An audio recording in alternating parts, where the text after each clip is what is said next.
promised, this is the VWs prior to, I think it was 67 or 68. They're all single reservoir. And that's kind of dangerous. If you lose the wheel cylinder, you're done. So, I love to always change them over. This is a 1970 master cylinder. And you're like, okay, but look. This one has 3. Then where the stoplight goes, that's this little piece right here. So what I like doing, I like putting it down and out of the way. This side is the rear. Unlike a modern master cylinder, this is usually like the front and that's the back. Well, with these, they made it simple. This is the rear, this is the front. So we have this extra. So what we do, and I'm very sorry, I should have wrote down the size, the thread, but basically what I did is what you can do. You go in to like a bolt barn or someplace that has bolts in your area, and I basically found a metric that fit, just a short one. And believe it or not, it was Napa. Napa actually had that size, but as you can see, there's only so much room down there.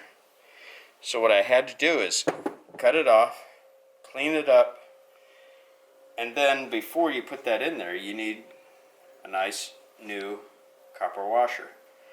You can get these, they sell them in any auto parts.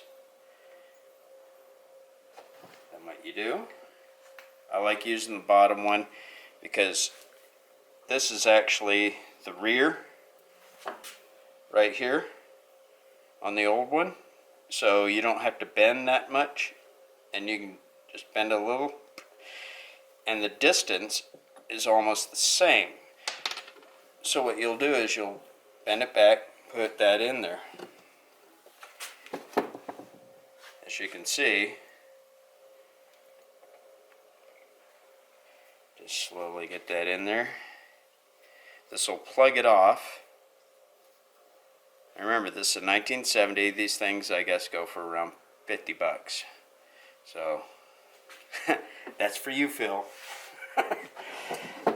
Phil asked, how much? The bolt itself was less than 2 bucks.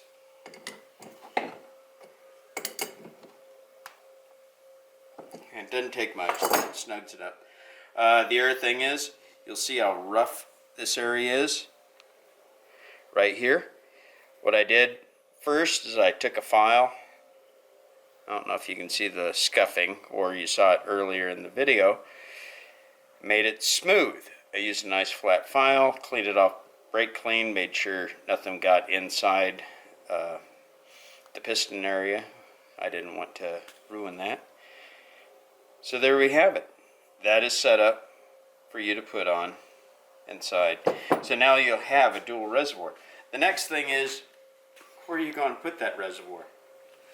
This is the reservoir we have. Luckily, for us, it's going to be simple, because on this one,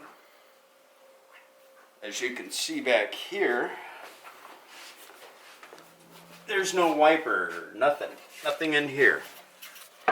I'm not sure if you can see down here. I removed this. The cool part is, it already has 2 holes. So what we used is a nice little step drill. Zip, zip, zip. I don't know if you can see the 2 holes. Then this one, I like to have it forward away from the tank. And that just slides right in there. What I'm going to do is I'll put the 2 hoses on, slide right in there. So this is absolutely useless for this person. Takes careful planning if you plan on still using your washer bottle, and most people don't even bother with these, they just toss them out. So that's what we're going to do. So the next thing is installing. Oh, I have to show you this. This is priceless.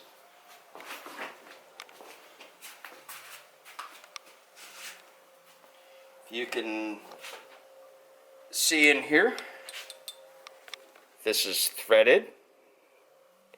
Apparently somebody used these.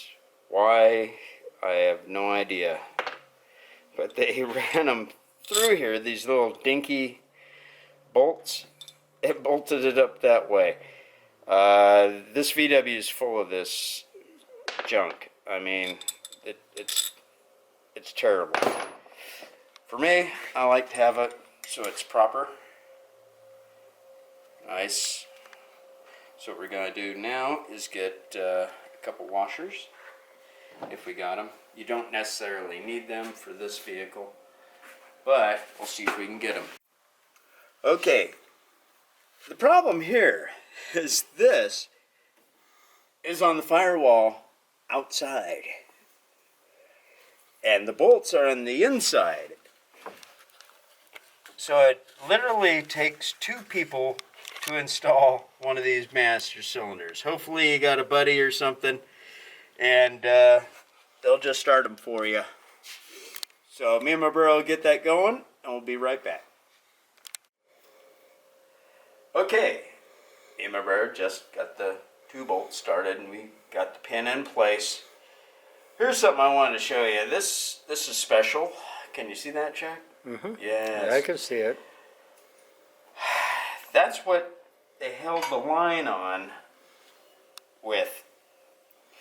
They didn't want to spend, it's I think around $5 for a set of these. This goes right here. Once it's through this hole over here.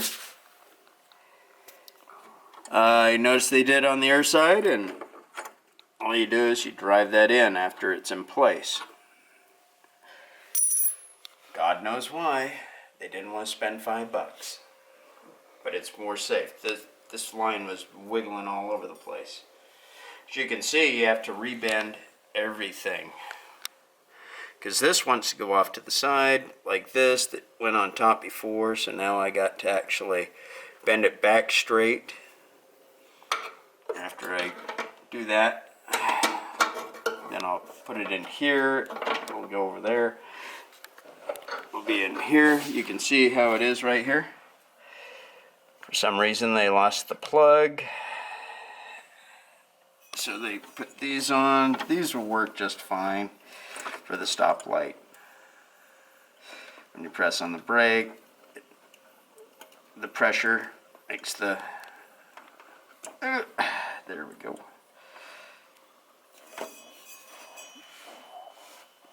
What happens? It makes contact in there, positive and negative. Boop. The lights are on for the brakes. But you can see what we're doing. Once I finish tightening that up, I'll straighten this out. It'll go for the rear. And I reposition this. It used to go the other way. Now the right side will be right there, and then I still have to straighten this one out. It'll go in there, and we'll show you what that looks like after a little bit. Mm-hmm. Okay, this is your brake line clip. See the little waves coming back towards you? I haven't finished putting it in because I wanted to show you those little waves. Sorry, I'm using my body hammer. There, that was it. Why the last person couldn't use these, I have no idea. I guess they didn't know they existed.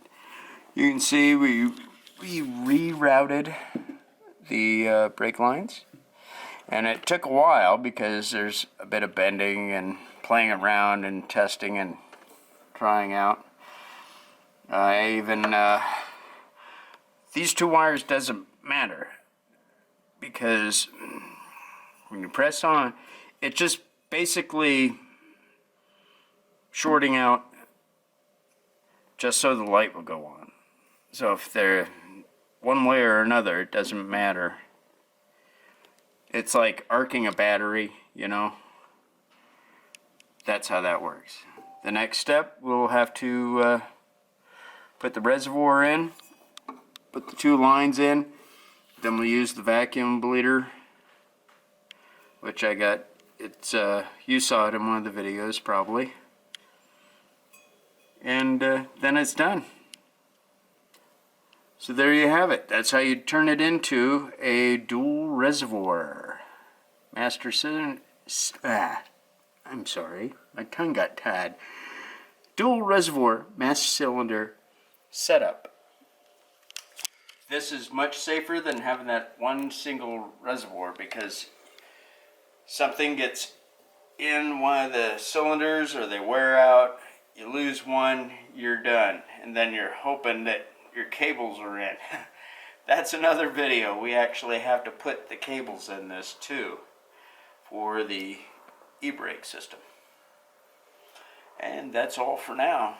And you know what to do. The things, if I don't do that, then Chuck goes nuts. Bell, subscribe. Do it. See you next time. Have a good one.